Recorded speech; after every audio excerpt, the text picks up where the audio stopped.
Hey everyone, welcome back to another episode of the 3rd and 20 Dynasty Podcast. I'm JT, joined by Lounis and Frank. No Jake today. But for those listeners who care, me and Lounis, as we're recording this, we're playing each other in the fantasy matchup in our home league. We're recording this as the Eagles and Washington football team play each other, as well as the Rams Seahawks. So if you're watching us on YouTube, you're going to be watching us live and die with these plays. Also, you'll know what the outcome is based on Lounis has Terry McLaurin, Miles Sanders, Jalen Hurts. I have the Eagles defense. And Lounis also has Darrell Henderson. So you could probably tell how the matchup went by now. And you're mean if you're watching me all happy and excited, and then I lose. You're going to be mean. Do that. All right, JT. Anyway, moving on. Season 2, episode 20. We'll just get right into the news and notes. I mean, the biggest news and note of the week, I guess, is Urban Meyer getting fired, but who didn't see that coming? News dropped that Josh Lambo got kicked by Urban Meyer because he missed kicks, and Urban Meyer was like, "Hey, stop missing kicks." Basically kicked. And then he was like, I'll kick you all I want. This is the weirdest storyline ever. See, the thing is, it was an absolute shit show just because anyone could have said anything about Urban Meyer, one of his former players, and you're just gonna believe it based off of whatever. You could have just been like, yeah, Urban Meyer, freaking dude just punched Santa Claus in the face the other day. And everyone would be like, fuck you, Urban Meyer, without question. Everyone would believe it. That's how crazy it got. Not a single player came to his defense. So you have to can him. It's just because you have the people that are like, oh well, the media tirade against Urban Meyer was unfair or whatever. Whether it's fair or not, your job as a head coach is part of the job is to manage the media and the fan base and everything. And he completely botched that 1000%. So whether you thought it was unfair or not, hey, life's not fair. That's part of your job and you fucked it up. Probably the most of all time of any coach. We on the podcast when we were talking about the new coaches were relatively low on him, pretty low. But even I personally, I knew it was going to be bad. I felt deep down it was going to be bad. I didn't think it was going to be this bad. I thought he'd make it to the end of the second season. I don't think he was going to make it that far, but I just didn't think by week 4 people were already going to call for him to be fired. I kind of liked Urban Meyer, as the offseason went on. Not that I thought the Jags were going to be a great team. I thought they'd obviously be better, and I think they had some really unfortunate offensive injuries that. I mean, dude, their best receiver right now is Laquan fucking Treadwell. That is a disaster in and of itself. But yeah, it's just you'd think that just because he everywhere he went before, he was able to build an organization. Whether I don't give a crap about what he got away with and whatnot. That's a different discussion. But he was just able to build a good football team. And obviously he was unable to do that. And it's going to be interesting because it's not like the Jags are a bad landing spot for a head coach still. I mean, There's a reason why Urban Meyer went out of retirement to go there and he wasn't going anywhere else because, dude, they have the Golden Boys still. They're going to have right now. I'm pretty sure they have the number 1 overall pick. So I was going to say, I don't know if there's going to be a better opening this offseason if we're trying to predict who might get better than Jackson. How many situations can you go into? Well, what about the Giants where you have 2 projected top 10 picks right now? If you think you can pull in one of those big QBs, then it's the Giants. But I mean, Jacksonville, you get Trevor Lawrence. You don't really have too many bad contracts capping you for the future. You have the number 1 overall pick. There's the problem with the Giants right there is that your cap situation is kind of a mess. Yeah. Well, yeah, and you're also both organizations I feel are fundamentally flawed organizations. Neither is doing anything right in most people's eyes. But at least with the Jaguars, you are going to get there's not going to be as much heat as the New York media, first off, and second off, you do have, while he hasn't looked great this season, you do have what was supposed to be the best prospect since Andrew Luck coming out to build it around. Yeah, but it didn't look great. What is he supposed to do? I'm sorry, your best receiver is Laquan Treadwell right now. Listen, I thought that Darrell Bevel was going to be a little bit better than listen, once again, there's so much dysfunction. Maybe Urban Meyer was just Because, like, there's the Carlos Hyde Ohio State connection there, which was keeping James Robinson off the field. And it felt like, he was the only one being held accountable when he fumbled and stupid stuff like that. Like, maybe there was so much of that going on from Urban Meyer that we'll see the Jags improve. This is just a talent issue. I'm sorry. You can't tell me. Yeah, I thought that Trevor Lawrence was a little bit underdeveloped in terms of, is he going to come into the league and light it up? No, but the guy still can make throws that no one else can make. The guy is still, he still has all the tools. It's not like they just disintegrated. So from a dynasty perspective, if people are still treating Trevor Lawrence like he's this bust, and if you can get him at like an outside of the top 10 quarterback price, I am smash buying like 1000%. Would you trade with a second on top? Assume you have to give a second on top of any of these guys. Would you trade Trey Lance, Justin Fields, Zach Wilson, second on top for Trevor Lawrence? Yeah. All three of them? I do Wilson. For Dynasty, the rushing upside of Lance and Fields I like a lot. Even though I think Lawrence is going to be the best NFL QB and the better passer, like just having rushing upside helps you. And Fields has looked really good running the ball recently. Those two I'm kind of iffy on, but Wilson I would. Well, I would definitely trade Fields in a second for Lawrence. Wilson, I think I would. Just, dude, I watched some of the all 22 of that Jets-Dolphins game, and holy shit, like, I liked Mike LaFleur coming into the year, but that Jets team is a fucking dumpster fire. And I mean, they have a ton of injuries, which doesn't help. But yeah, Wilson, I would still have to think about. Lance, I'm not sure I would, because of what Lounis was saying, the rushing upside. I think that Lance's rushing upside is better than Fields, because it is better than Fields. Well, yeah. not that Lance is a better runner. I think that the problem is that unless you are Kyler Murray, Lamar Jackson-esque level runner, and they have developed mightily as passers, they become very good passers of the football. You have to be a passer for this rushing upside to matter. Especially long term. And I just felt like Justin Fields is the same passer that he was in college, for better or for worse. And I think that Lance just has much more upside as a passer. All right. Well, Lance is my favorite out of them. I will say that. So I agree with you in that aspect, Frank. So let's move on though to injuries and stuff. And as we're moving on, we just got a notification popping up saying Antonio Gibson is in the medical tent. So I don't know. I'm on stream, so I don't even know what happened yet and why he's in the tent. I didn't see it. Yeah. So that's not great. But speaking of injuries, we have I guess we'll start with Chris Godwin. Probably the biggest injury out for the season, ACL injury. Not great. Terrible time for Godwin to tear his ACL, because now it could be messing with his next season, and he's also a free agent. So who is going? I think to the free agency thing is the biggest thing. I think he'll be back next season, but just not at the very start. I could see him missing maybe like the first month of the season and coming back around week 5 or something. I think where it becomes interesting now is he still going to sign that long-term extension somewhere, or maybe he kind of goes like the Juju route where he just re-signs in Tampa for 1 year and then tries to get that big extension the following summer. Yeah, I mean, I feel like it will be tough to sign someone that is coming off a torn ACL, although we see like players recover from not like a. I think he'll come back fine, yeah. But it does affect his free agency. Injury, but it is annoying having to sign an injured player. My perspective on it is that if Brady is in Tampa Bay, Godwin is going to stick there, whether it's a franchise tag or a 1-year deal or something. Like, because A, Brady's going to want him to stay, and B, Godwin. If I'm Godwin, I want to stay in Tampa Bay and chase more rings with Brady. So if Brady leaves, Godwin's. I'm going for the bag if I'm Godwin. If he's still there, then all of a sudden. I think I agree. I agree with you on this one. If I had to predict right now, I'm going to say now I think he signs a 1-year deal with Tampa.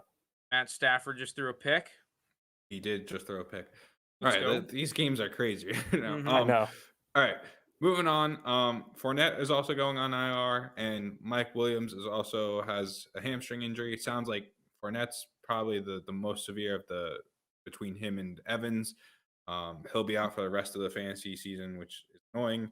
But I don't know. That hurts. That hurts you a lot because Fournette has been such a beast for a lot of teams. I think he was RB3 on the year. The question is Ronald Jones going to be reliable for you to start as an RB2 or even a flex play? In a deeper league, I think you have to. But they just signed Le'Veon today, so that's interesting. They still have, Keyshawn Vaughn got like a couple of plays and he fucked it up as per usual. Yeah. So I doubt we see him. What happened to that Bengals guy? What's his name? Gio Bernard. Is he still around? Whatever happened to him? Hurt. I thought he was hurt too, but yeah, I know he's on the roster. I just didn't see him. So I think he's hurt. And that's Bruce why Arians we saw said that Ronald action. Jones is going to be the guy, but they're concerned about their running back position with the signing of Le'Veon Bell. I'm just asking you guys, like, if you had him, are you trusting him? I would feel good about Jones in my flex. I think the signing of Bell. Yeah, I think the sign of Bell was kind of more of an indictment against Keyshawn Vaughn because obviously, like, I think he just wanted a backup that could catch a pass in the flat. And Ronald Jones isn't the type of back who like you're going to leave in for every play of the game.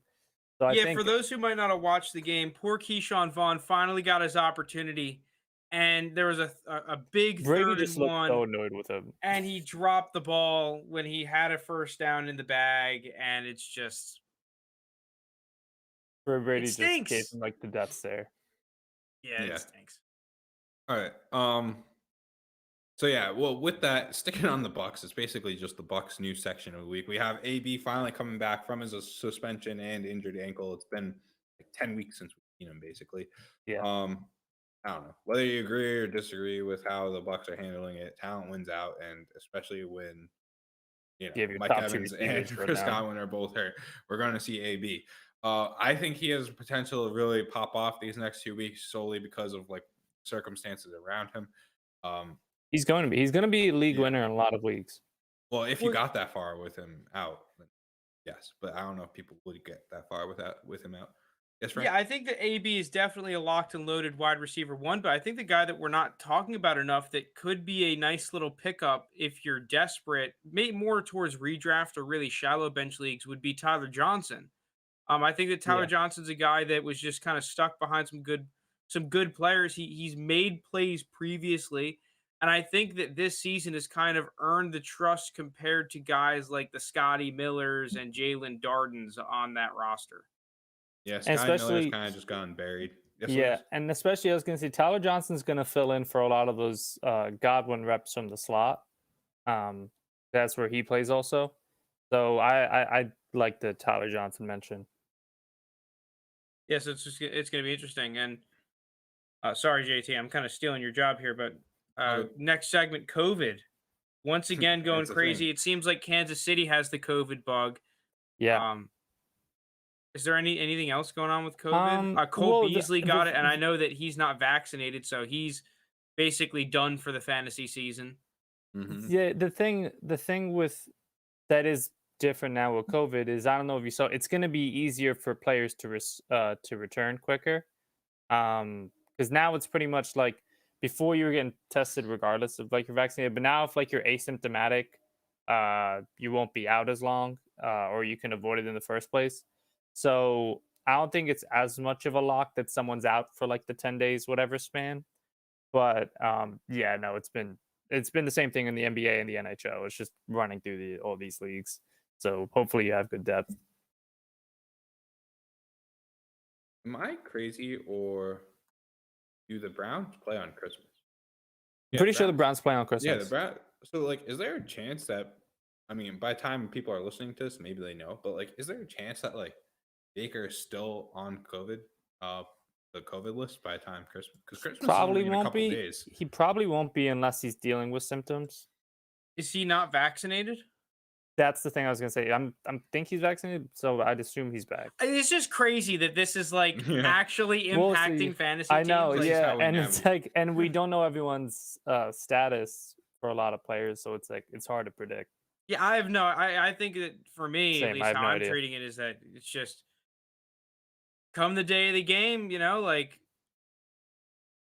is he gonna play or not? If he's playing, then he's in the lineup. If not, then he's not. I don't know. If I see the COVID next to the name on Sleeper, I'm treating them like they're not playing until I get the confirmation message that they are. So I Yeah. guess that if I were to give any advice, that's how I'd treat it if I were you. Yeah, that's a good point. All right, moving on though. COVID's annoying. Oh, You just the gotta hope last you thing have I want to depth. say on Yeah. it, and to Yep. kind of be careful of these situations. Miles Gaskin dealt with it. Henderson's dealing with it. Players who are normally the starter, but haven't practiced all week, then get activated right before the game. They will get touches, but it's like usually has never been the same workload. So keep that in mind, owners. If like someone just got activated, so like they're playing in the game, but if they haven't practiced all week, like you've got to be wary of that. They're going to be Yeah, on, that's like, a lower actually snap really count. big if you have like a lineup decisions that you're looking to make. Where say you're choosing between Darnell Mooney and Russell Gage. I don't know, random example. Like that could definitely be a deal breaker if someone's not getting a full workload. Yeah. As Jalen Hurts throws to Miles Sanders, not great for me. Moving on though. Speaking of players so this is what I was trying to warn in the Star and Sim that we post on 3rd and 20, me versus Fabiano, with what Lounis was saying, because I thought when I was writing it, I thought Lamar was going to be healthy. Not healthy, but like healthy enough to play. I thought it was going to be a bait for like he wasn't going to be able to run around as much on his hurt ankle. The Packers defense is already good as is, so like I was talking about considering sitting him. But obviously he didn't play, and instead he got replaced by Tyler Huntley, who had a very solid game against the Packers. He helped he had his team with the Ravens with a chance to win on a 2-point conversion that ultimately failed because it was kind of obvious that he was going to be throwing to Mark Andrews, but he had his team in a position to win. And he had a really solid game against what I mentioned previously, a difficult Packers pass defense. Yeah. 4 touchdowns. Yeah. So he's someone that we're talking about, could have given himself a chance to, get an opportunity to play, which to me, like, especially with the rushing upside that he has, like he's someone that must be rostered going into the top season. Like 1,000%. If you were one of those people, for a lot of leagues, I think people already kind of picked him up just because, they saw Lamar was going to be out and maybe they needed a quarterback. But if he's on waivers right now and you're waiting for waivers to clear, like you just got to spend all your fab on him. He's got the highest reward of any players left on your waiver wire, like most certainly. So he's someone that I'd just drop the rest of my fab on if I had any.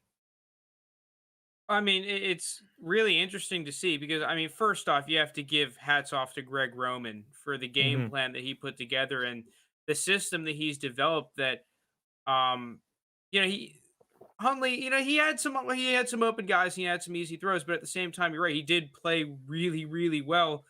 And it's getting into the point where what draft pick would you give up as a flyer potentially, especially like, let's say you still have, I mean, if you don't have a trade deadline or right when the season ends, if you're looking to take a shot in a quarterback, like, for example, our rebuild league, while he doesn't have a starting job, there's an opportunity to buy him.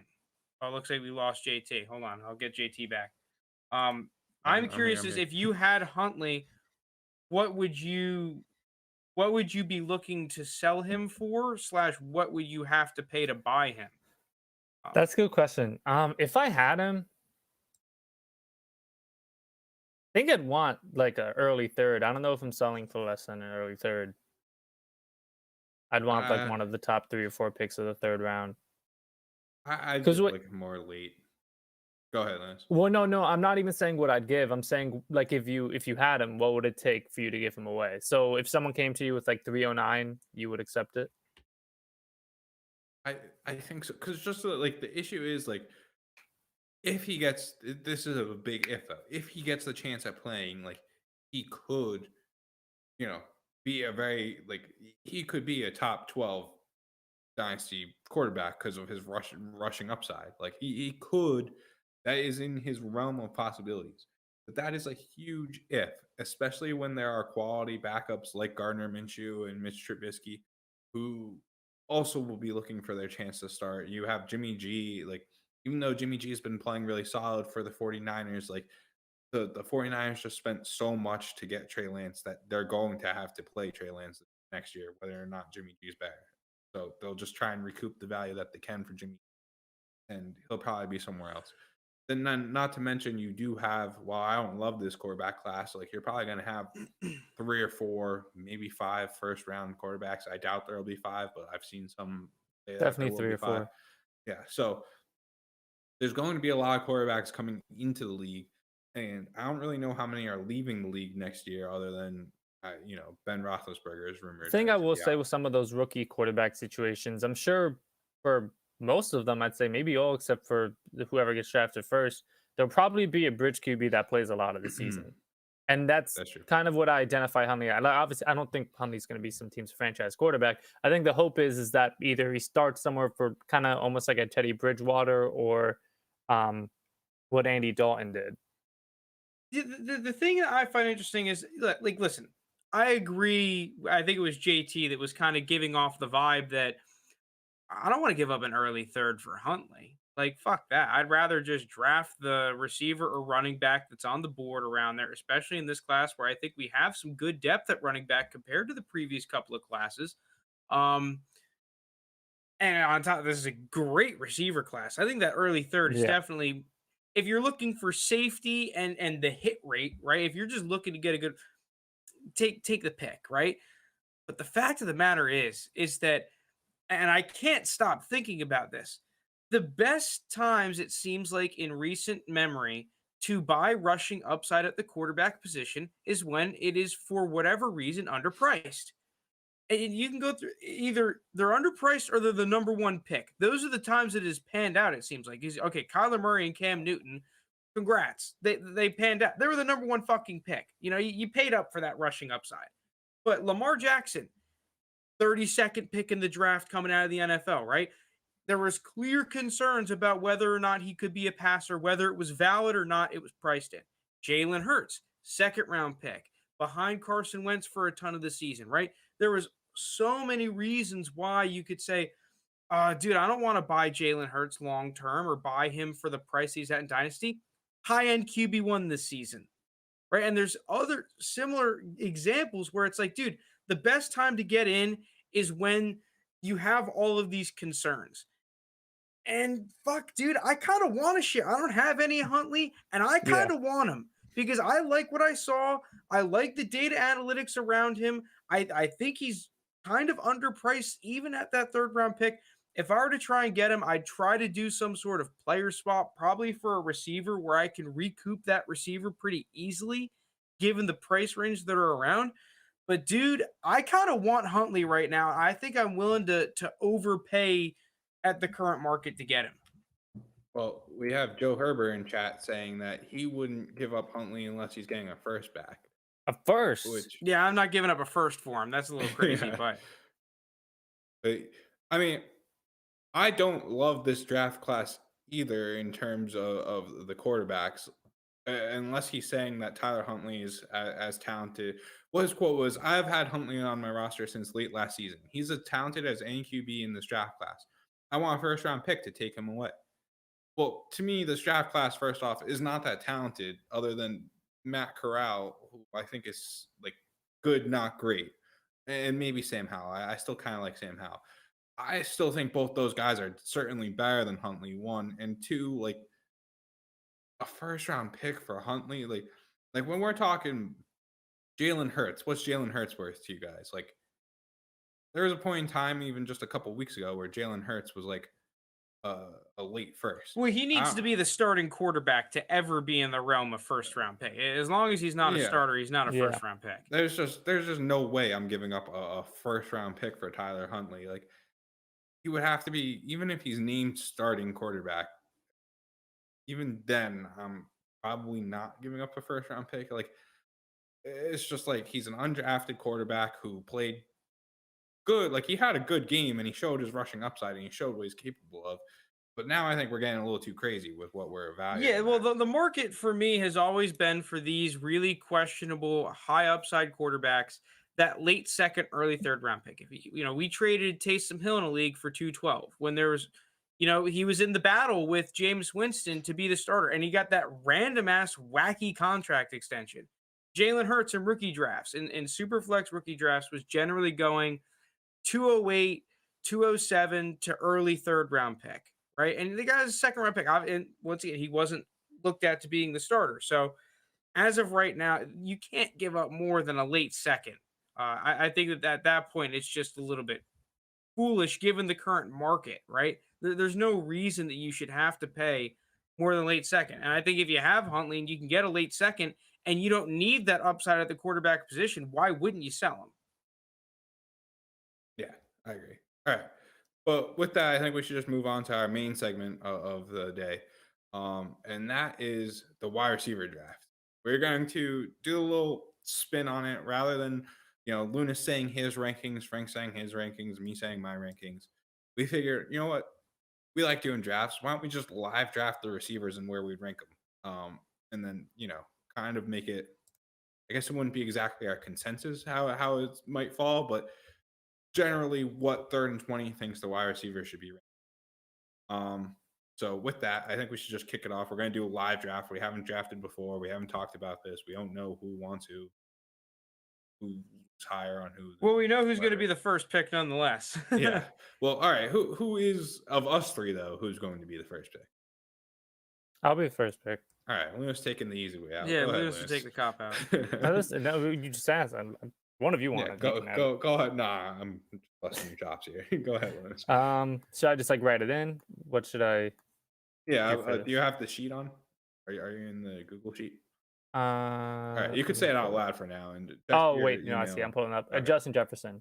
Yeah. Okay. So surprise. Easy enough. Justin Jefferson. He's currently his keep trade cut value. He's at 9,500. Jamar Chase is at 8,100. Oh, wow.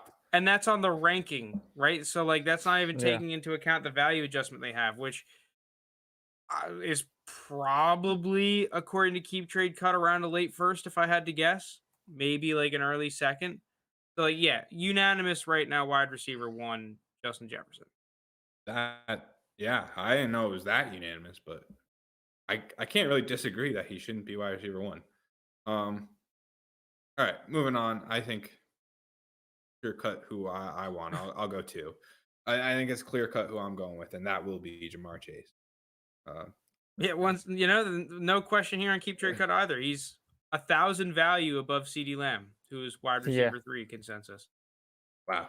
Again, I can't really disagree with that, though. I think they're just the clear cut 1 and 2. LSU wide receiver U. All right, Frank, you're up. Yeah, so here's where the decisions need to be made, and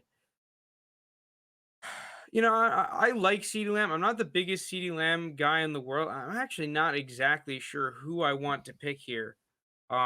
Because if you were to ask me who I would take coming into the season at this spot, I would pretty easily say DK Metcalf. But given the, poor performance this year compared to what you would expected, if you picked him as high as I liked him, that didn't exactly pay dividends. Obviously Tyreek Hill and Devontae Adams, Cooper Kupp are the vets, right? That they're 28, 20, 27 years old, but that they're going to produce. It's just a question of can they hang on? And you kind of almost question can they go higher?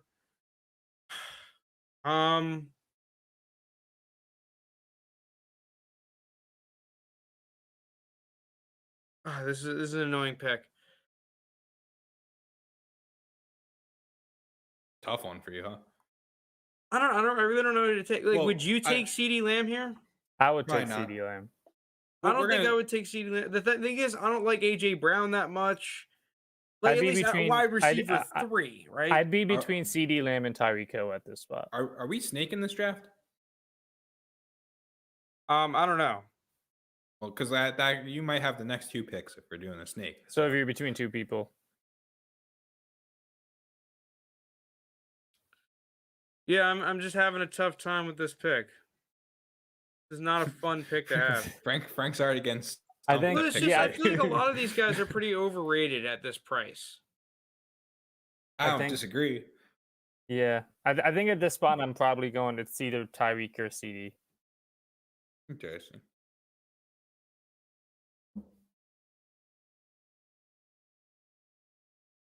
I'd ponder Debo. Put the clock on you. Oh, I don't know if I do. I like. All right, Debo, I'm gonna go. I'm gonna go.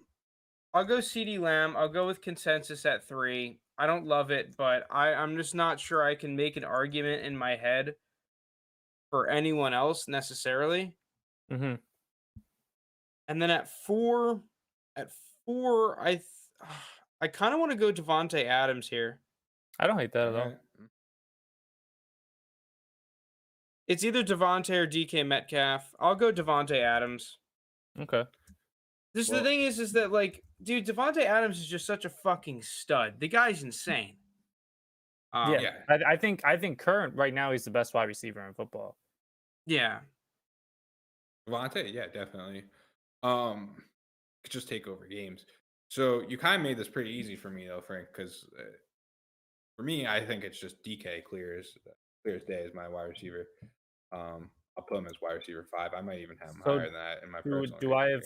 Do I have 2 straight picks now? Yeah. Okay, that's easy for me. Give me Tyreek Hill. Hold on. We're going a little fast here because I really like DK Metcalf as well, and I was definitely considering him, picking him at 3 or 4. But for you, JT, are the production concerns this year not factoring in at all for you? Not really. I like DK, but there were 2 more receivers I would have taken ahead of DK. Well, looks like Tyreek Hill is one, which I get, but we have so many. You have so many more years with DK. No, that's a very fair point. DK is like what, 5 years younger?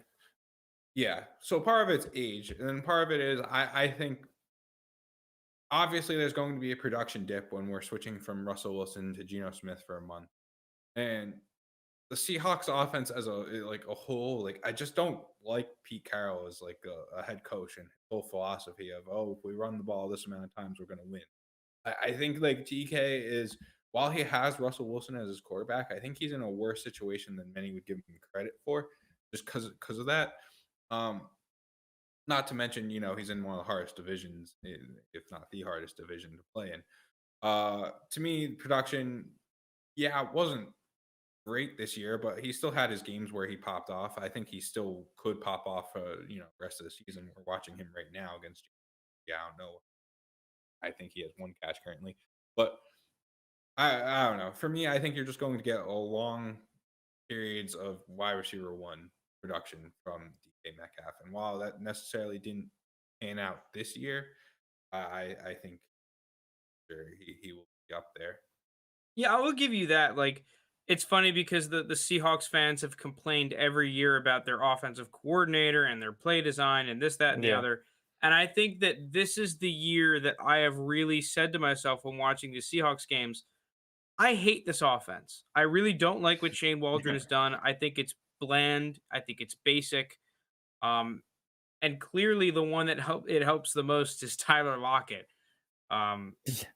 Because he's the only one that they use at least even some of his production isn't even too really to the scheme. It's just him and Russell Wilson's chemistry is so high, and they have these improvised like deep plays when he scrambles, and Lockett knows exactly where to go. No, I'm with you. I don't hate the DK Metcalf pick at all. I mean, how old is he now? He's like what, 24? And he's had that production under him already. You can't really go wrong with him at any point in the top 8. Yeah, I just think that after Justin Jefferson and Jamar Chase, if I were in a draft and I had to start picking receivers, or I wanted to pick a receiver, I think that the clear motive I would go for is to trade down. I really don't have a big gap between CeeDee Lamb, DK Metcalf, and honestly, I don't really think that the gap between CeeDee Lamb and someone like Terry McLaurin or T. Higgins. I mean, T. Higgins, it's just a little wacky, but I really don't think the talent level between those 2 players is all that different. I think I'd rather have DK than CeeDee Lamb, if we're being honest. I would rather have them, but like, think about the value that you can pick up moving down from CeeDee Lamb to T. Higgins in a lot of leagues. Yeah, well, yeah, we've advocated for stuff like that before too. And I know outside factors you don't want to do too much in, but the big part with CD is him being paired with Dak. And they're both going to be there for a while. Yeah, but when I'm picking the top receivers in the league, I'm not thinking about the quarterback. I mean, no, I'm not saying that's the main thing or anything, but it does play somewhat of a part for me. I think that's more along the lines of redrafting. I think that good receivers are good receivers, and you're gonna if you're a good player, you're gonna produce. I mean, okay, yeah, maybe if you have a quarterback that is legitimately blind throwing you the football, then I start to get concerned. But dude, I don't care all that much. I think that the overall dysfunction of a team is way more impactful than the quarterback. And DK Metcalf is a great example. Dysfunctional team, dysfunctional coaching, way worse than a quarterback that's not elite. That's true. I mean, dude, we saw Teddy Bridgewater support 3 top receivers 2 years ago. That's a good point. That's a very good point. Oh, we forgot. Teddy also had a tough injury, but it's looking like. All right. Lounis, you are now up with your next 2 picks. I'll put them both in really quick. So, got a little bit of a spoil earlier. I had Tyreek Hill, and then my next one is Deebo Samuel. That's how much I like Deebo. He's been like my favorite receiver to watch this year in football. I just think he's so exciting. Like the way he makes plays once he gets the ball in his hands. He leads the 49ers in rushing touchdowns. I think he has like 7 on the year. He's been awesome as a receiver. And he's still so young. Like I know last year he had injury issues, but this year not seeing him fully healthy. And an offense that I think still has like a lot of room to grow. I value him that highly because they're just getting him the ball in his hands and doing like everything with him. The backfield, short catches, deep passes, and assuming he can stay healthy, I think Deebo is one of the most talented guys in the league. I mean, fair. I also really like Deebo. It's just, I mean, I have a guy right here that I think I'll take that I value above Deebo, and that's AJ Brown. Where we've seen what Deebo's done. It is weird that typically I don't like the gimmicky kind of players. Like, his ADOT is like negative. He's basically a running back a la Cordero Patterson, what Cordero Patterson is doing right now. But I think that is the perfect role for Deebo and what he can do. I think he's very solid. I am interested to see what's going to happen next year with Trey Lance if they switch up what his role is. Now, why I like AJ Brown better is obviously AJ Brown's had a disappointing season this year, similar to what we were just talking about with DK Metcalf, although I'd say to a further extent, just because AJ Brown's been on IR, like he didn't really do a whole lot even when he was off IR. He had like some good games, but was followed by a stretch of pretty tough games where he was just basically invisible. I think most of that stems from what the Titans offense is and how they're just so run happy. Even without Derrick Henry, they're still such a run first kind of offense that, it's not going to go in his favor. The game script just isn't going to favor AJ Brown in this current Titans setup.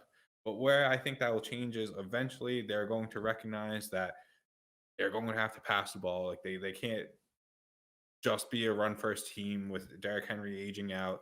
They got to go to their talent, which is AJ Brown. And, maybe that means AJ Brown moves on. Maybe he has a change of situation, but I always go talent over situation. Like Frank was saying earlier, to bad quarterback, even though I don't think bad quarterback, it's just the situation itself is not great for AJ Brown. But the dude is a yak monster. He showed us what he could do in his first year. He showed us what he could do in his second year.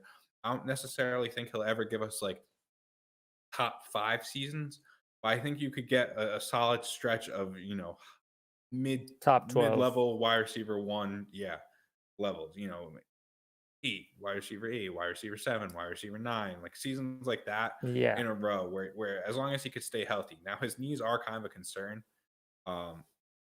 but at some point he just got over. I mean, Deebo's foot was a concern up until. I was gonna say I wouldn't be surprised if AJ Brown that next year kind of did what Deebo did this year, where like people get lower on him because of his injuries. Then once he's fully healthy again, he just goes off.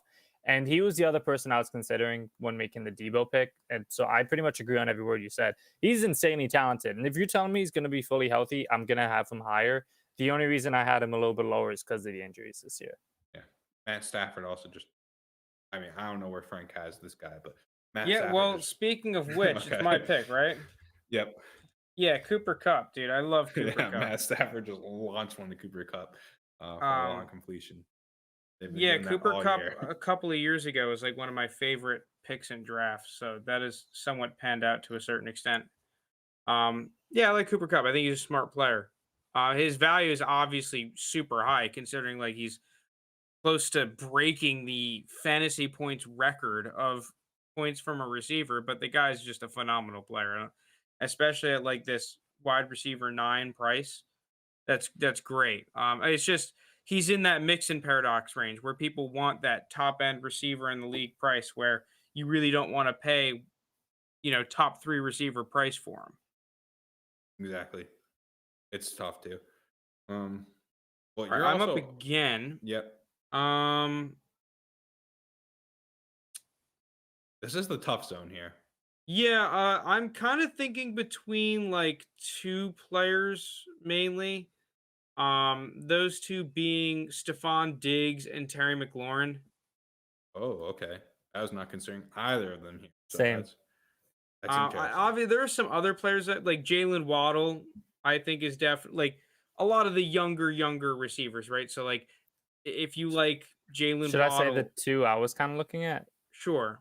I like Deontay Johnson and Godwin.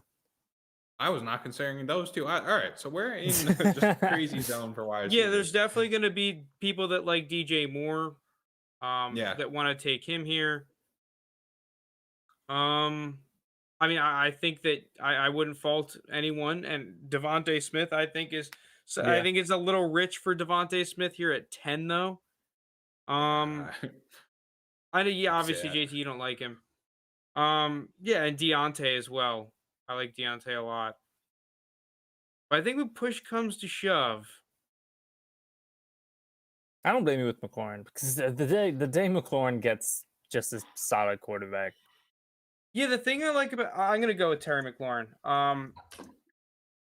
Dude, I just really like Terry McLaurin. I don't think he's necessarily a perfect receiver, but he's really great all around. And we've seen him in the past torch some really good corners when asked to play one-on-one. Just tonight, he was one-on-one with Darius Slay. He beat him for like a 40-yard gain, and Darius Slay's been one of the best cover corners in football this year.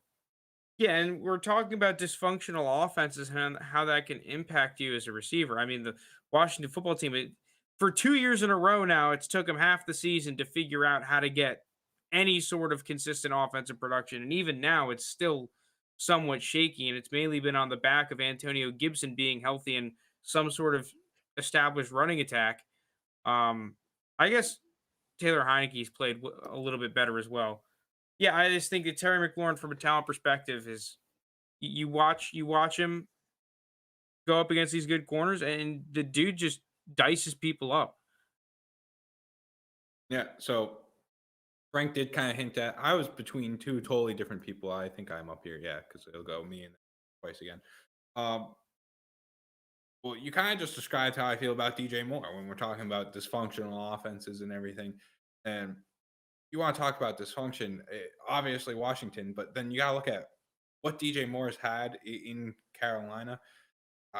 Dude's had like 7 quarterbacks. He had Cam Newton, then he had PJ Walker, and then Teddy Bridgewater, and then PJ Walker again, and then Sam Darnold, and then PJ Walker again, and then now he's got Cam Newton again. Like, just none of those 3. Lounis would tell you otherwise about PJ Walker, but none of those quarterbacks are like very. Watch your mouth.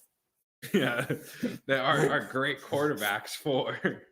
I mean, we saw Teddy Bridgewater sustain the 3 like hit. DJ Moore, Robbie Anderson, Curtis Samuel. But when push comes to shove, none of these 3 are not great. And then and as kind of as what we know Teddy Bridgewater to be, his play is still significantly better than what DJ Moore's gotten this year. Yeah, it's just there's not been much for DJ Moore and he's still doing, like, he's had multiple 1,000-yard seasons. I think he's either on pace or already broke it this year, 1,000 yards. You're just waiting for touchdowns to go up, which I mean may never happen. He may never have like a solid positive touchdown regression, but B, him just get some kind of competent quarterback, which you have to assume is coming at some point. Hopefully, whether it be in Carolina or if he moves on, because I know that he be in a contract year next year, I believe. If I'm doing right. Yeah. So I don't know. To me, DJ Moore can do it all. He's basically everything you said about Terry McLaurin. Same thing. The other person I was considering was T. Higgins, which I don't think either of you. Not yet. So he might fall back to me. So do I have 2 in a row now? Yeah, let me put DJ Moore in here. Make sure. See, this is the range of where I'd want to be picking in drafts at the receiver position, because I really don't think that, a lot of these guys that we're talking about, the talent drop off between some of the more hyped receivers, like they're all so close here. Like I'm looking at guys like Deontay, I'm looking at Higgins, I'm looking at Godwin, I'm looking at Waddle, I'm looking at Diggs. It's close, and especially with like DJ Moore and McLaurin right in front. Like if this was like an actual draft, like trading back is 1,000% the move. But we're having to make picks at our spots. So the next 2, I'm gonna go with 12. I'll go Deontay Johnson. I think he's so good this year. He's finally been able to stay really healthy. I know last year he dealt with some issues, but even last season in the games that he started and finished, he was like a lock for double-digit points every single time he played, especially in half PPR and PPR leagues. He's a machine. Elite route runner. He cleaned up some of his drop issues this year. I know he's still here and there, but it wasn't as bad as it was last season. And I'm excited to see kind of, again, not to diss Big Ben, but it's like when they get quarterback who can kind of push the field more, to see what more he can do, and just see looking forward. But no, this year he's on the year, wide receiver 11 or something. He's been having an awesome year, and he's still super young. So I've always loved Deontay. And 13, I'll go Chris Godwin. I apologize for the train in the background. So Chris Godwin, he's had 2 wide receiver 1 finishes out of the last 3 years. Still very young. This is with the assumption he's coming back healthy. Even if he misses like the first 2-3 weeks. Obviously, if he doesn't come back the same Chris Godwin, then it changes things. But he's just someone who's been consistent for the past 3 years when he's healthy and playing. And not a guy like where I'm going to view as like huge injury issues. I know for this season, people who had him, he was pretty much a lock for 15, 16 every week. Was leading them in catches, leading them in receiving yards. So Chris Godwin, especially also still at his young age, I'll have him here. But he also falls into that tier. Like if you want to tell me you'd rather have like Waddle or something, I'm not going to disagree with you. Because like all those guys are in such a similar tier for me. It's so close between each of these receivers. All right. Yeah, I can't really disagree. Well, I mean, the one thing I will say is that I think that Deontay clearly he's improved the drop issues. I think that was kind of always an overstated issue because for the most part, outside of a handful of players, drops aren't really sticky from year to year. But I think the massive thing is that as like a contested catcher going vertically, like, on a goal line fade, he's made massive improvements. And then as a route runner, like he's always been a great route runner, but it's not as he's able to really get the feel for like the NFL timing of routes and how to really set guys up and whatnot. I just don't agree with like when we lose Big Ben. I think the Big Ben and Deontay Johnson chemistry is great. Like no, their chemistry the arm strength isn't there. And maybe if someone like Kenny Pickett went to Pittsburgh, it would kind of get up on the same note. But I think that the chemistry between Deontay and Big Ben, like losing that might hurt Deontay's production rather than help it. You look at Big Ben, he produces with, he always has top receivers, generally speaking, outside of last year. Or I guess in 2020 when Mason Rudolph was mainly playing. When Big Ben is playing, receiver production is there. Yeah, I didn't mean it so much as like a diss to Big Ben with what he's done with Deontay, because you're right, they do have really good chemistry. I just more meant it in terms of as good as he's already been this year, I think there's another facet to his game that we haven't fully seen unlocked yet, with some of the things he can do deep. And then that is a fair point with the contrast of the chemistry with the new QB may not be as good in a lot of those intermediate routes, but I think he can be a good deep threat too. I think Deontay Johnson, his ceiling can be kind of like Cooper Kupp. Ooh. I'm probably the lowest on Deontay Johnson out of the bunch. I still probably wouldn't have picked him in the next 5 picks, but all these guys are really close to each other. Yeah. So like I said, I think T. Higgins is my guy here. I've said before on this podcast, I really like T. Higgins. I just think while Jamar Chase is there, I think this is an offense that could sustain 2 wide receiver ones if they finally decide to throw the ball. Hint, Zach Taylor, please throw the ball more. But to me, he's another guy. We saw what he did last year with the Bengals in his rookie year, second-year wide receiver, doing solid work for the Bengals. I don't know. To me, him and Jamar Chase are the wide receiver duo that I want to start. Like if I was picking a team's wide receiver duo that I want over the next 5 years, it's those two. And so with that, I will pick T. Higgins. The other player I was considering, I will save in case he comes back to me with Frank, because I think Frank might gloss over. We'll see. Yeah, there's just a lot of good players around here. Yeah. I think that the two that I'm going to be going with, Stephon Diggs to me is just fallen a little bit too far. It's fair. I hope, is it with an F, Stephon? It's yeah, it is, right? With an F. Yeah, it's an F. Yeah, he's just good. He produces. I don't blame you. Because I just feel like I'm getting a wide receiver one that could you could easily be, and people were saying it last year, the season that like a Tyreek Hill-esque season, a Cooper, not necessarily Cooper Kupp this year. That's a little bit outrageous, but I mean the season he had last year. Yeah, you look at the season he had last year, he'd easily be in the top 10. So I'll take that upside, even though he's a little bit aged, compared to some of these other 28. receivers that are being picked around here. Yeah, I mean, it's a factor, right? Because you look at it is a factor, yeah. I mean, if you're gonna get T. Higgins 1,200-yard seasons for the next 8 years, well, yeah, that's definitely a factor, right? And speaking of which, I'm gonna be dipping into the young players here, and I'm gonna be going with Devontae Smith. You could easily replace Devontae Smith. I wanted to take him. Well, the thing is that right here, you can take your pick, because I know there's going to be people that like Elijah Moore a ton. Obviously, Jalen Waddle, with how he's been producing, you could take him. I think that any one of those dudes, among some of the other guys, are really good picks here. Wow. Okay. Well, I'll just pick right behind, because you did gloss over who I wanted, and that was Jalen Waddle. I thought. I really wanted Devontae Smith in my next pick, but because I thought one of you was going to take Waddle, and I was going to take Smith right after. Yeah, because, I mean, Jalen Waddle's just having a better season. I always liked him better than Devontae Smith coming out. He's almost he's like a borderline wide receiver 1 on the year. I think he's like 13 currently, but that can easily change with how the season's going. And the thing is, like, he's getting a shit ton of targets.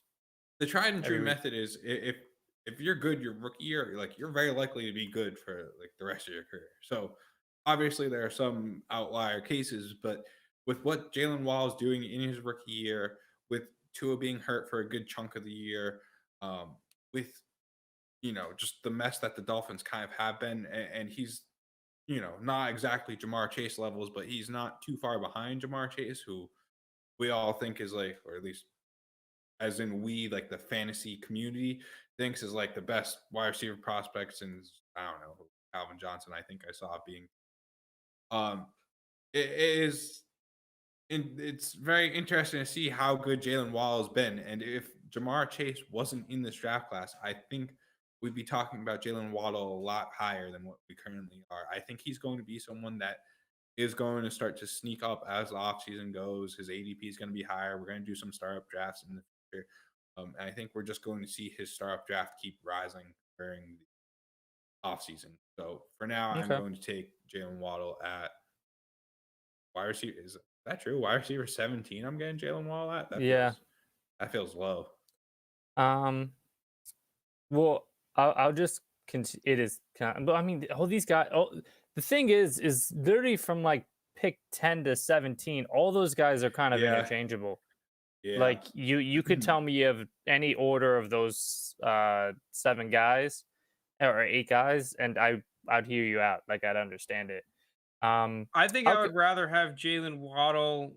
I would have Jalen Waddle over Higgins, Deontay Johnson, DJ Moore, AJ Brown. Him and Stephon Diggs is pretty darn close.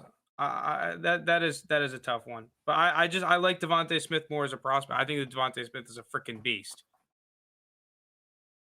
That's fair. I think so too. I think Devontae's.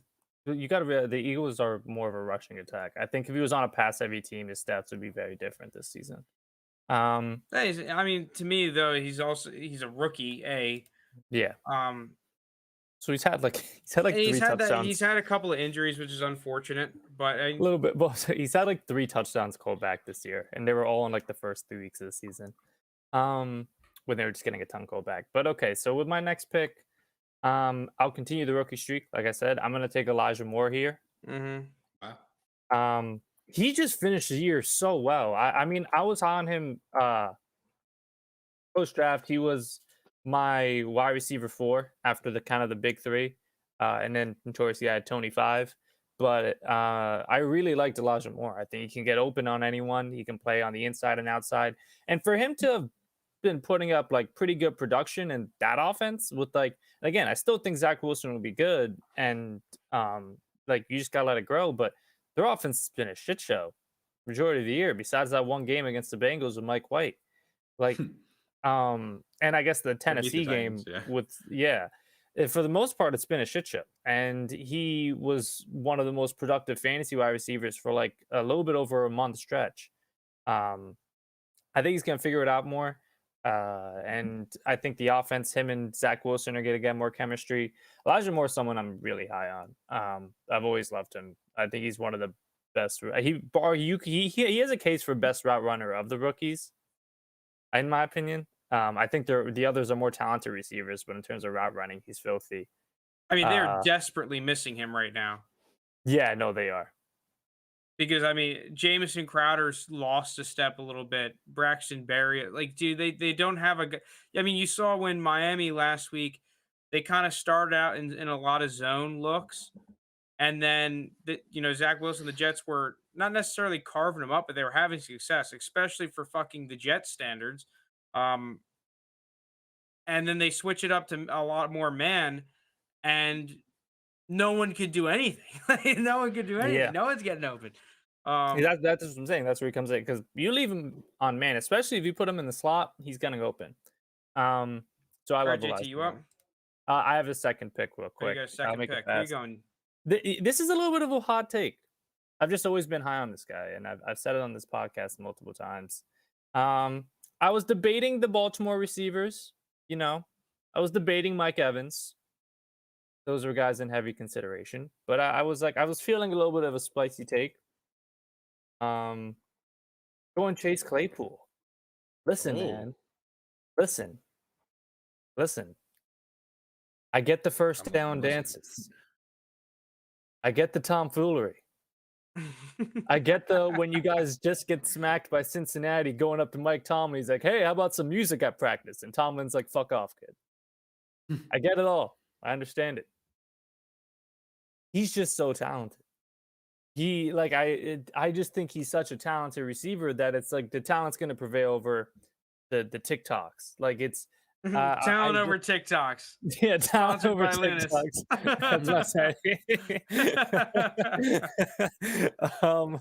I just think he's such a talented receiver. Like he's so good at contested catches. I think he's actually one of the best contested catches receivers in the NFL. He's an elite deep threat, huge receiver. I'm buying, like, I'm going to be saying all off season. I know he's going to be a popular one, and everyone's going to be like, oh, he's everyone's favorite buy low. But, like, I'm really high on him. I view him as a top 20 receiver in Dynasty. I think Claypool is too good to just kind of giving up on after a shaky sophomore campaign. What he showed me his rookie year and the flashes he's showing throughout this season, And his age factor. He's 23 years old. I'm still holding my full belief in Chase Claypool. I think he's that good. I think that's the bait. Talent over TikTok. I think it is a little high to take Claypool as someone as Claypool. You should sell him to me then. I mean, I'll consider. Great price point. All right, Mr. JT, you're up. Pick one in here. There's a couple. I'm very conflicted, and it's because like, do I be a fraud? The question is, do I go with the tried and true production of someone that I like, but is starting to get older? And I know you want to take Hollywood. His prime, no, not close. He wants to take Bateman. Bateman is the one I'm considering. Mike Evans is the other one I'm considering, and between those two, it's tough because I feel like I'm a fraud if I don't say Rashad Bateman here. So you're not a fraud for taking Evans over Bateman. I don't think so. Yeah, I mean, Evans has been so consistent. Yeah, I get the age thing though. I mean, there's been a bunch of other 28-year-old receivers on this list. Like, yeah, I think if we're going from the strategy, probably not great to tell my draft strategy out here, but I just don't see Frank taking Rashad Bateman in the next two picks. So I'm gonna go with Mike Evans and hope that Frank doesn't do that. Dude, yeah, Rashad Bateman's probably not in my next 12 picks. Yeah, all right. Well, yeah, so Mike Evans. I mean, I don't know what else there is to say about Mike Evans. It's just a question of like, at what point does he start to fall off? He hasn't fallen off this year, especially with Tom Brady. He now has the hamstring injury, which might hamper him for the rest of your playoffs. But, this season, you were not disappointed with Mike Evans. He was very strong. He was a top 5 wide receiver this year. 9. No, not top 5, but he was a wide receiver 1.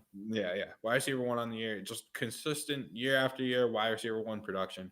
And, I mean, it's the thing with Bateman where it's like, would you rather have the guy that could be a wide receiver 1 or the actual wide receiver 1? Yeah, like you pray that Bateman turns into him. So that's why I'm just going to go with Mike Evans here. I like the pick. He was one of the people I was heavily considering in my last one. Yeah, right around this part in the draft is where I think you can kind of start to take some of the bait. And, man, there are a lot of good veteran receivers that I want to take. I mean, there's Amari Cooper, DeAndre Hopkins, Keenan Allen, Cortland Sutton. Damn, DeAndre Hopkins has dropped. Holy shit. Yeah. Well, yeah, I think I'm actually going to be picking DeAndre Hopkins here. I don't blame him. Wide receiver 30 is crazy. Dropped 22 spots this season. Yeah, D-Hop to me is still an elite level. He's just been battling so many unfortunate injuries. Yeah. And, like, when he plays and he's healthy, he still gets the targets. I mean, he had a couple of a rough game the last game, which I think is going to leave a sour taste in people's mouths because he's not going to play. He hasn't been fully healthy. Yeah, to me, I'm going to be buying DeAndre Hopkins if I can get him at a discount. I can understand where there are definitely going to be owners or rosters that aren't going to want it. Like, because I have DeAndre Hopkins on, I think, one of my dynasty teams. I think it's just in the 3rd and 20 league, where I'm not going to be selling D-Hop at a discount. So, like, I'm probably going to get a ton of trade offers where people are like, oh, here's an early second. And I'm just going to be like, dude, no. But, yeah, I think that he's a good potential, like, buy candidate. Now, he's not a buy low because he's going to be everyone's favorite buy low. But I think he's a buy if you need just that a good receiver. I'm not building my team around him, but he's a good player. If you need to complement your, let's say you have T. Higgins and Elijah Moore as your receiving core, and you want to add a good veteran player that you think you can get stable production out of, well, DeAndre Hopkins is a good buy.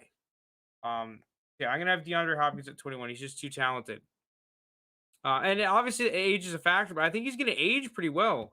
It's just an unfortunate year for him. My next pick, man, there's still a couple of players. The interesting thing is Calvin really would have been off my board. It's just we don't know what the hell is going to happen with him, so I'm just going to stay away from him for now. We can exempt him if we want. I mean, that's such like an unknown situation. We'll keep him on here. Eventually, he'll get. Yeah, he'll go eventually. Okay. I think that it's the couple of guys that I'm really deciding between are Amari Cooper, Keenan Allen, Ayuk, Am I the only one and considering Hollywood. Hollywood? Okay, yeah, I was gonna say Hollywood's in my consideration here. And Judy, to be honest. No, I'm not taking Judy over any of those guys. And then Cortland Sutton. I think I'd rather have Cortland Sutton over Judy.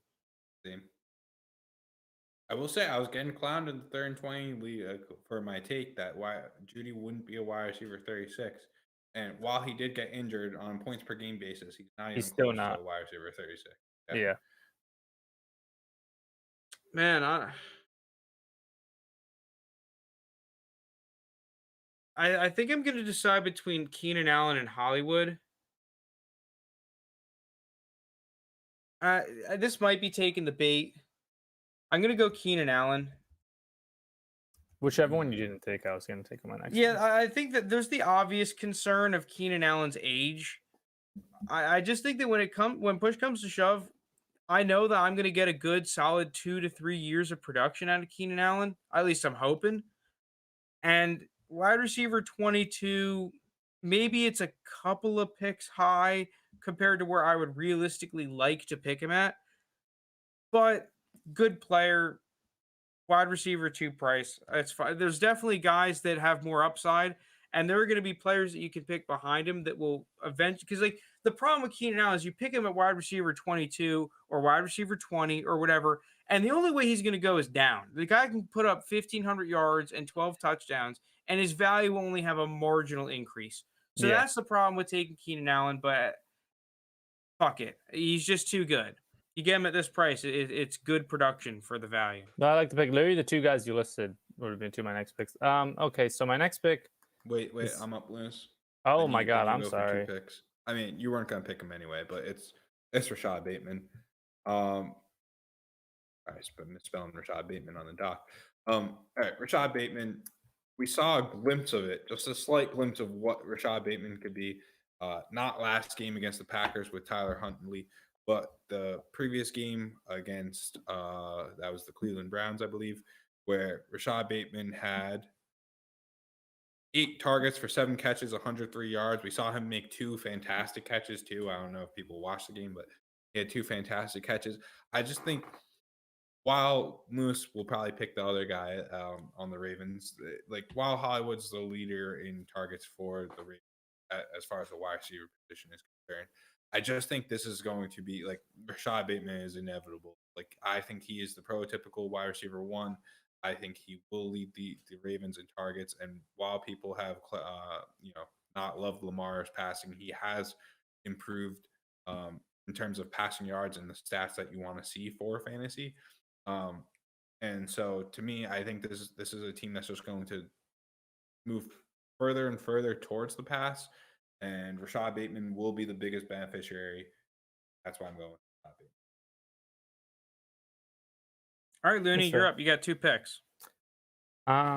Okay, so for my first one, I'm going his teammate, Hollywood Brown. He's been having a bit of a breakout year this year. And by the way, me picking him isn't anything against Bateman. I really like Bateman also. I think he's going to be good. I understand JT's point of view taking Bateman before. I just think both of them are going to be weapons in this offense. I feel like Hollywood has really taken a ton of strides this year. I think him and Lamar's chemistry has improved significantly. And he's just someone, he's like, when you look at someone that production first on draft capital at 24 years old, he has a lot of factors that you'd like in terms of like a long-term receiver to have and young, talented offense that he's on. So I'm going Hollywood there. For my second one, I got to think here. Got Santa in the background going crazy. This one's tough. I'm kind of between. Are we that high on Pittman? I'm not. I was thinking about taking Pittman coming up here. I think he's just falling a little bit too far. Same. You know, I'm actually going to go with a little bit of a shocker. I'm going to go with a man, Cordero Patterson. No, I'm just kidding. I'm taking Pittman. I was between him and Ayuk at this spot because Ayuk's really started to come on these last couple of weeks. He's getting on the field more. I know the beginning of the season for Ayuk was kind of a disaster, but he's been playing well recently. Pittman, when the Colts are passing a lot, he's productive. It's just in a lot of recent weeks, Wentz has had like games with like 120 passing yards, or especially the game against New England. I think he finished under 100 passing yards in that game. And they've just been leaning on Taylor, but that's not going to be something that they're able to do all the time. I'm sure they're going to pass the ball more. And I feel like the biggest thing against Pittman is that people kind of figure that, oh, the Colts are going to bring someone in this season to be a number 2, and that's fine. I think it'll have secondaries kind of focusing less on him, because who's in his number 2 this year? Like 80-year-old T.Y. Hilton and Zach Pascal. Like, it's not really much. Secondaries can just focus on Pittman. And he's improved a ton this year. He made a ton of plays this year that I hadn't seen him make his rookie year or prior. I feel like he's really starting to turn into that receiver that we saw a lot in college. He's still young. He's on a good offense. I like their coaching staff, so I'm going Pittman here. I'm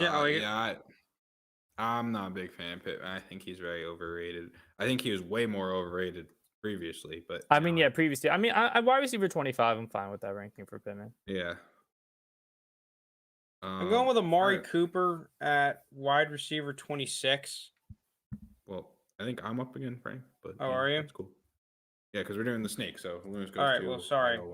I was gonna go Amari Cooper at wide receiver 26. You can have Amari Cooper. Well, wait. Where do you want me to write my next player? Because I don't know.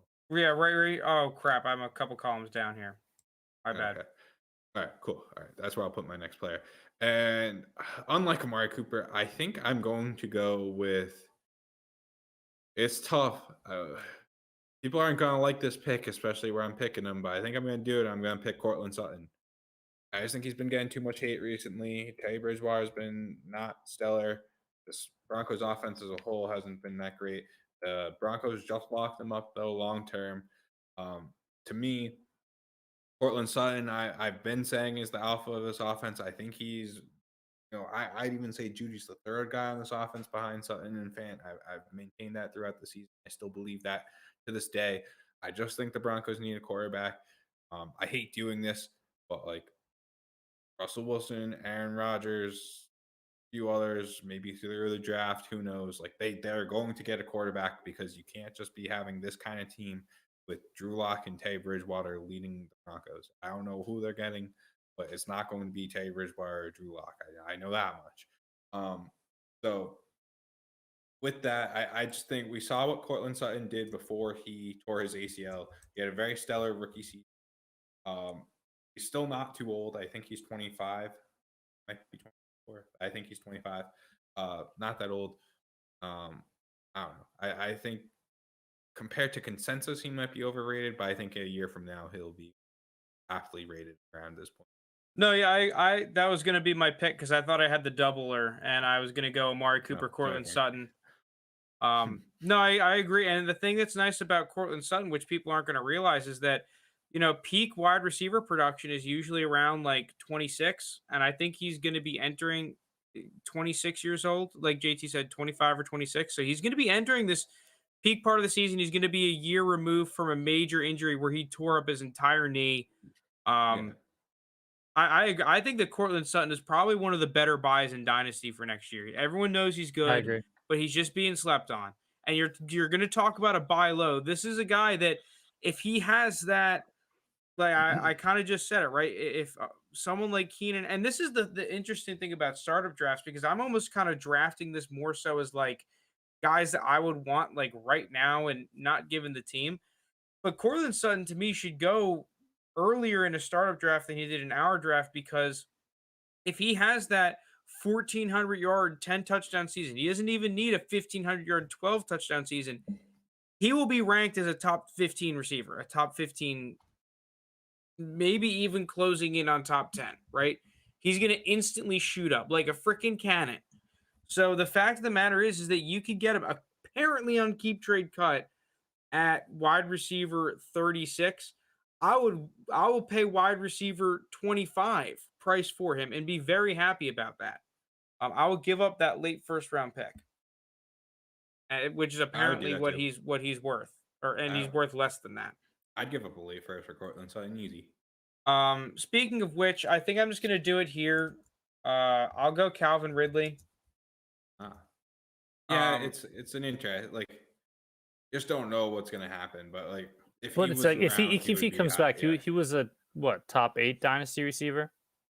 Yeah, there's definitely consideration for guys like Judy and Ayuk over him, and they're gonna go the next couple of picks, I imagine. But if I were to pick out of the 3, Calvin Ridley, Jerry Judy, and Ayuk, yeah, there's the risk that he's not. I do think that Calvin Ridley is going to play again, just not this year. I'll take Ridley. Well, I think he's the best out of those 3. You're making it hard for me again, Frank, because the crazy spot to be in. I think I gotta do it and take Ayuk. Damn you. Yeah. I believe Brandon Ayuk. To me, yeah, obviously his beginning of the season wasn't great, but this is another guy with him in conjunction with Debo that I think these two are going to be 49ers receiving core for years to come. We've seen what he can do his rookie year. We saw what he could do just in the past few weeks out of Kyle Shanahan's doghouse. Brandon Ayuk, young wide receiver. I was low on him coming out of college, but since then he's only produced when given the chance to, and that's enough for me to make him wide receiver. What are we talking? 9? Yeah, I think that might even be more than consensus wide receiver 29 for Brandon Knight. So take him there. All right, Looney, you got back-to-backers. Okay. Do you want to know what's the name that I'm starting to think about? I don't know if I'm going to do it here. Michael Thomas. Oh no. I don't hate it. Like Frank, yeah, I wouldn't hate it. I don't think I'm taking him here, but I'm starting to think about him. He crossed my mind. I'm just not. I'm not going to pick him here. I think for my first pick here, I'm going to go Judy. I'll be the person who takes him. He hasn't. I think that's a good pick. He hasn't a good year, but I believe in it. And I was never really the biggest Judy guy. I remember when it was him. I remember when it was him and CD heading into the draft. It was like always, but I always was like CD clears. I just him this low, and I just still believe in his talent. I think the quarterback situation will improve as well if he could just stay healthy. Because I mean, he started I know it was only like a game, but like that first game he looked like good, and then the injury happened, came back, never quite been the same. I still believe in his talent, so I'm gonna take Jerry Judy there. This is a tough pick. Yeah, really quickly on Judy. Wait, who scored for the Seahawks? Does anyone know? I'll check it out. It's been a weird low-scoring game. Yeah, well, my Seahawks money line is looking at least all right. DJ Dallas, 4-yard rushing touchdown. Rashad Penny is in shambles. Rashad Penny's gotten a lot of touches this game too.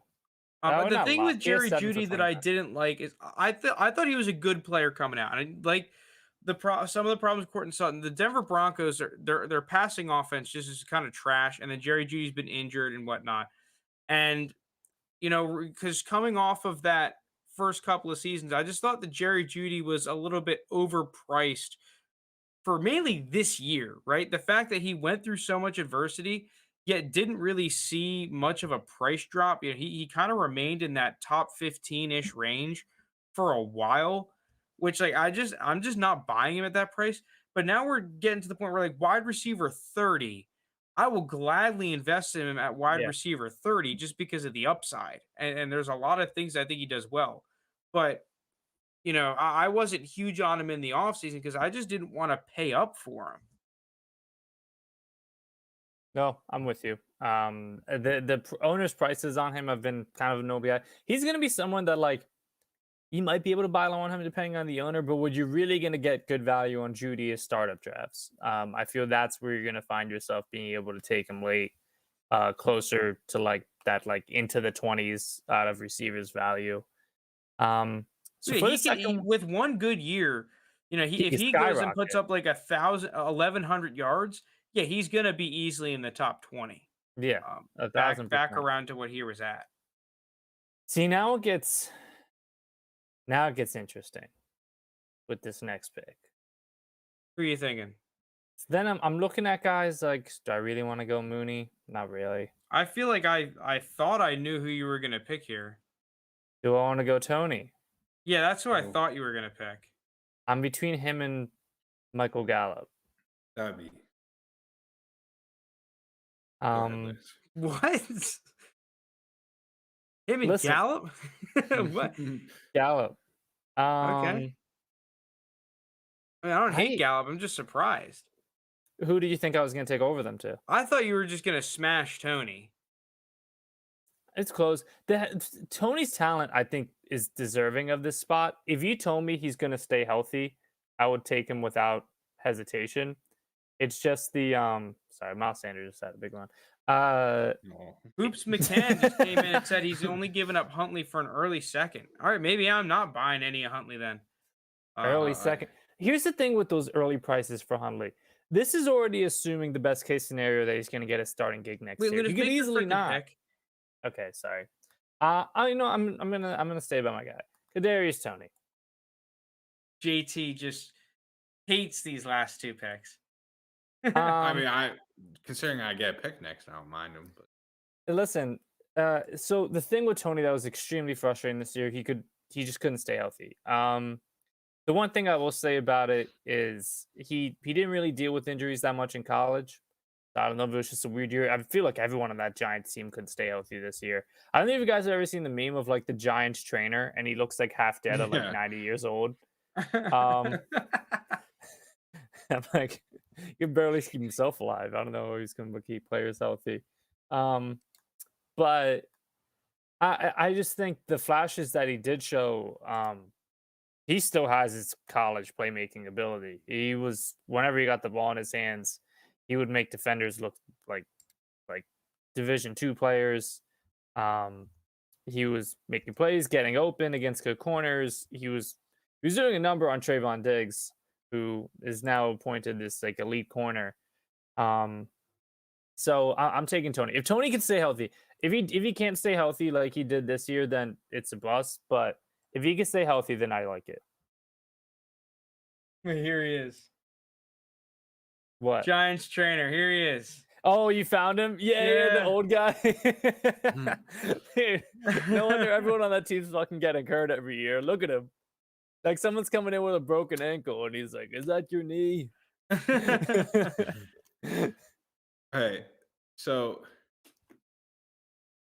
I mean, after Brandon Ayuk, so wide receiver 29, if I'm looking to take a wide receiver, I'm probably just trading down, moving back a few rounds because I don't really love anyone that's ranked around here. That's what I say. It's a tough pick.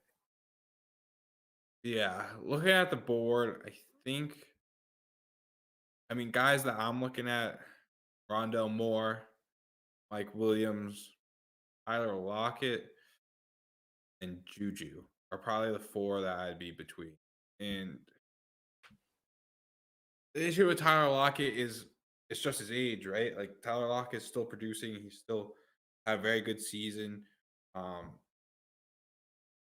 I just think Wilson factor. Yeah, I just think we gotta go, with what Frank was saying with Keenan Allen for Tyler Lockett. I think it's that even more magnified. Are either of you even considering Allen Robinson? Not here. No. Okay. Rip to the guy who traded a first and Donovan Peoples-Jones for Allen Robinson. Because I think at this point we're probably beyond first territory, like 2023 first territory. Definitely starting to get there. Yeah. So what I'm gonna go with is I don't love it. I'm gonna take Mike Williams. Oh. He's just. Wait, I have a question. When you reacted when I said I was considering Tony and Gallup earlier, was your shocked reaction at Tony or at Gallup? Or both? Both, to be honest. I didn't think either was in this realm. Frank sweeps in before I could change my mind to Rondell Moore. which is fair because I was very close to Rondale Moore is saying another guy I Rondale was Moore. considering. Yeah, I feel bad already not taking Rondale Moore, but I'm gonna stick to it. Mike Williams, he's still like a wide receiver, like 15 on the year, despite his up and down parts. I mean, most of it's carried off the first 5 games, but I just think it's the big if, right? But if he could put together that top 5, those first 5 games. Can I give you a hypothetical scenario? Go ahead. How does how you view him change if, say, he doesn't re-sign with the Chargers, and let's just say he goes, I don't know, or like the Colts, or who else needs a receiver? I mean, you take him away from Justin Herbert, like most likely I'm going to be as lower than like it's going to be worse than better. But to me, it's just you got the year with the 1,000-yard receiving, you got the year with the like 10 touchdowns or whatever. Like just put it together. But we've been saying that for this is like year 5 he was 6 for half a season. Yeah, and he was. We just need that one extra step. Now, what I'd like more, I think this would be better for him is if Keenan Allen is gone and he just alpha target for Justin Herbert because you know how Herbert. I mean, yeah, that'd be better. Fit it anywhere. Yeah, yeah. I mean, Keenan Allen obviously draws coverage, but if you're the alpha target on Justin Herbert's offense, you're going to be seeing a lot of targets, and that's what Mike Williams just really needs to take it to the next level. So I don't love it, but he's my ticket to potential wide receiver. I'm just gonna. Yo, my next pick is Rondale Moore. I love Rondale Moore. I think this is really. I would give up a first round pick for him still probably. And then my next man, there's like 90 guys around here that I would think about taking. The list includes Brandon Cooks, Juju Smith-Schuster, Michael Thomas, Odell, kind of. I think it's a little early for Odell for me. Gallup. And man, I think there was going to be Brandon a name Cooks. I was going to ask you guys about.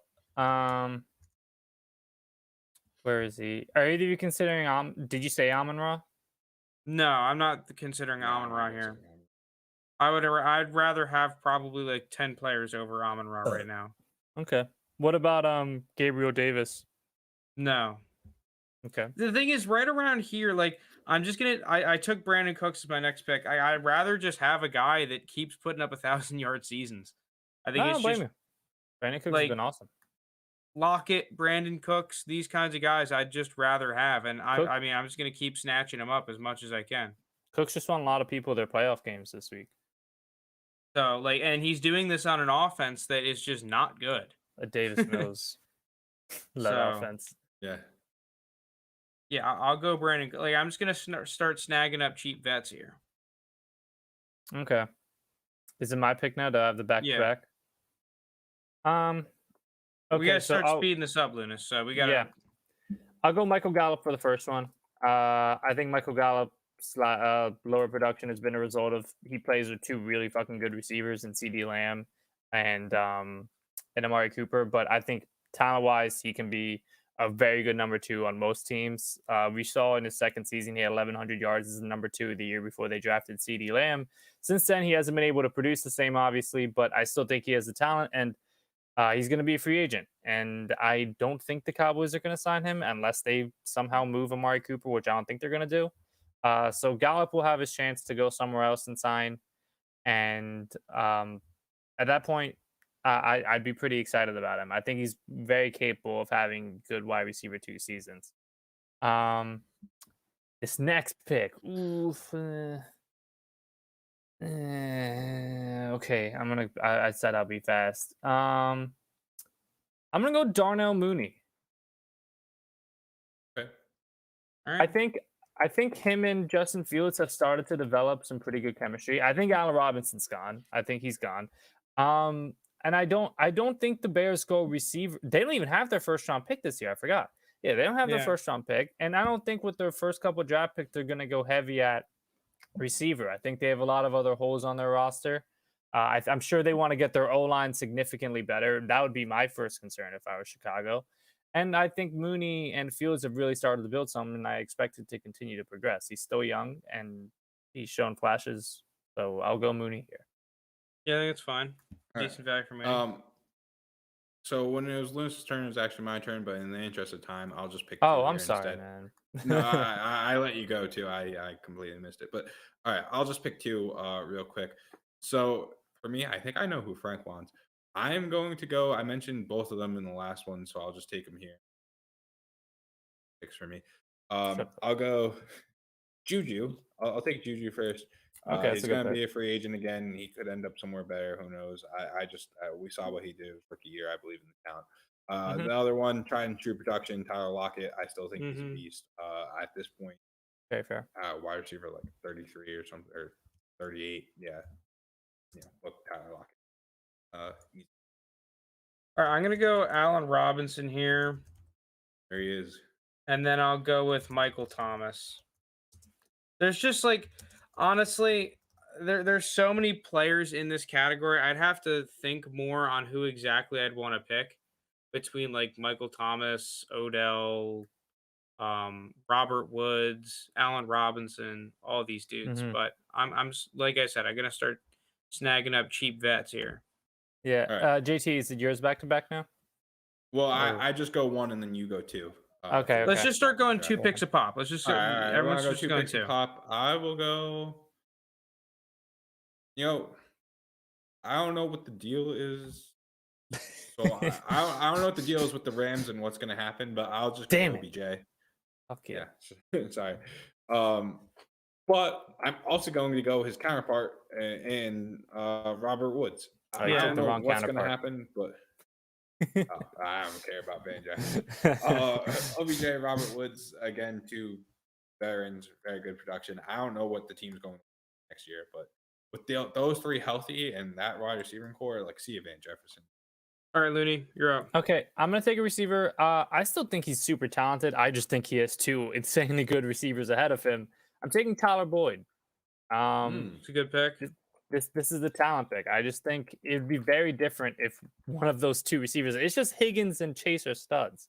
Like, Chase is arguably second best wide receiver, young wide receiver in the game, and then Higgins is a beast, and he kind of gets like left on the short end of the stick. So I just off talent, if he ever finds himself in a different situation, I really like Boyd. And the next guy, I'm taking Frank's Mans. Taking Renfro? Yeah. Yeah, I was gonna take Renfro. Honestly, I kind of forgot that he existed. I probably should have taken him a little bit earlier. But I thought you were going to take him at the last one, but yeah, I probably would take him earlier actually, but I don't know. Yeah, I mean he's been awesome the past like month. I know Waller being out is a part of it, but I mean even with Waller back, Renfro's still the number 1 guy at receiver, not at just overall like receiving yards. He's getting open every fucking play. He's uncoverable from the slot. So yeah, I'll go Renfro here. He has great chemistry with Derek Carr. All right, I'll go with Corey Davis. Oh, I was gonna take Corey Davis. Just cheap vet. That's who's a good pick. Underpriced. That's a good pick. I'm gonna go with Nico Collins. Ooh, yeah, I'll go with Nico Collins for now. It's also a nice pick. I was thinking between him and my guy Dimey Brown. Oh, Dimey Brown. I would not pick Dimey that. My sweet prince. Not a very great not a good season. You do put me in a tough spot here. Where I really wanted Corey Davis and was kind of banking that no one would pick Corey Davis. I want to say, part of me really wants to say Terrace Marshall and Bryan Edwards, but I know I'm not going to add those 2 here. I'm going to go with. I mean, if you want to take Terrace Marshall, it's not as bad. Neither of them have had the season I wanted them to. Obviously. Yeah, no. Has Bryan Edwards passed Ruggs on points yet? Maybe this week. I don't know. He scored a touchdown yesterday. Yeah, this week maybe. Yesterday he scored a touchdown. All right. Jacoby Myers, just homer pick. I like Jacoby Myers. Okay, it's a good pick. I don't even care. I don't care. Give me Jacoby Myers. And rounding out my last pick of this podcast, I might. Do I have the 2 last ones? Yeah, you could finish us off. Okay. It hurt. Like I want to say Laviska Shenault here, right? But we just like you had so much opportunity. That everyone above you got injured. Him but and you Chark just didn't both step grabbed my up. eye. Yeah, Travis Etienne stepped up. Got injured. You didn't step up. I don't know. Just super frustrating. I can't do it in good conscience. So you know what? I'm just gonna send it. I still believe terrible rookie season, but I'm willing to wipe it off because of how bad the quarterback play has been. Terrace Marshall. I hate it, but just give it. Okay. He's wide receiver 48. Like at that point, whatever. Yeah, no, that's fair. I'm gonna take someone. His value dropped a shit ton this year because he's been injured majority of the year, but I still like his talent. I'm taking Curtis Samuel. Last time we saw him healthy, he was a 24-year-old who had 1,000 scrimmage yards with 2 other productive receivers. The Redskins paid him a lot of money. I think at this point, a wide receiver, like 49? Yeah, I'll take him there. I mean, he just hasn't been healthy this year. It's not like he's been playing and underproducing. He hasn't been able to play a single game this year where he's played over 30% of the snaps. The report I saw was he was going to try to give it a go, but ultimately he's going to need off-season surgery on his groin, and he'll be ready for the start of next season. So I think next year we'll have a better idea. But Washington clearly has a plan in place for him. They gave him a huge contract, or not huge, but they paid him well, and I think he can step up as the number 2 on that team next year. And the last pick I'll take DJ Chark. Man, we really didn't pick Thielen. I got a Thielen. Hey, man. Between getting injured a decent amount. I mean, I probably should have taken him over Travis Marshall, to be fair. But that's just a belief. Because, like, I don't know. I personally still value Kenny Golladay and Jarvis Landry around this portion. And I think that they're good buys. I think Kenny Golladay is a good buy this offseason. I just think one of the John offense could be used. Because, I mean, last time we saw Golladay, he was producing in Detroit. It's not like he aged 5 years or like had a major injury. I don't know. New York can do that to you. There's like a good stretch of like the next 10 receivers that I would take, 10 or 11 or 12 receivers that I would like to buy at their value. Jarvis Landry, Kenny Golladay, Will Fuller, Devontae Parker, Dimey Brown, Antonio Brown. Yeah, Antonio Brown's someone I considered saying. I guess Thielen. I guess maybe it was more like 7.